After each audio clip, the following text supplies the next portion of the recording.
ఒక event successful గా జరిగిందంటే అందరూ హ్యాపీ. బట్ ఈ సక్సెస్ వెనక ఉండి నడిపించేది ఈవెంట్ ఆర్గనైజర్. రీసెంట్ గా మా ఇంట్లో జరిగిన ఈవెంట్ ఆర్గనైజ్ చేసింది ప్రవీణ్ ఈవెంట్స్. ఎంగేజ్మెంట్ నుండి స్టార్ట్ చేసి haldi, bride to be, marriage వరకు అన్ని వాళ్ళే చూసుకున్నారు. మాకు కావాల్సినట్టు అన్ని స్పెసిఫికేషన్స్ తో, అది కూడా మేము అనుకునే బడ్జెట్ క్రాస్ అవ్వకుండా కంప్లీట్ చేశారు. నేనైతే ప్రవీణ్ ఈవెంట్స్ కి చెప్పింది ఒకే, ఫ్లవర్ డెకరేషన్ అయితే స్టేజ్ మొత్తం నింపేయమన్నా. ఎందుకంటే బ్యాక్గ్రౌండ్ సరిగ్గా ఉంటేనే ఫొటోస్ బాగా వస్తాయి కాబట్టి.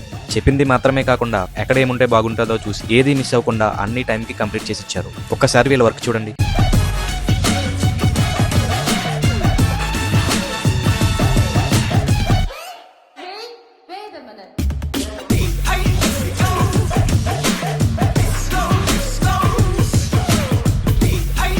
సో మీ ఇంట్లో జరిగే ఈవెంట్స్ కోసం లేదా మీరేమైనా డెకార్స్ ప్లాన్ చేయాలనుకుంటే స్క్రీన్ మీద ఉన్న నెంబర్కి కాల్ చేసి ప్రవీణ్ ఈవెంట్స్తో బుక్ చేసుకోండి. మన నర్సాపూర్లోనే కాదు, మీది ఏ ఏరియా అయినా ఒక్కసారి వాళ్ళతో కాంటాక్ట్ అయితే చాలు. వాళ్ళ టీమ్ మెంబర్స్తో మీ ఈవెంట్ని సక్సెస్ఫుల్ చేస్తారు. Do follow for more videos. By by.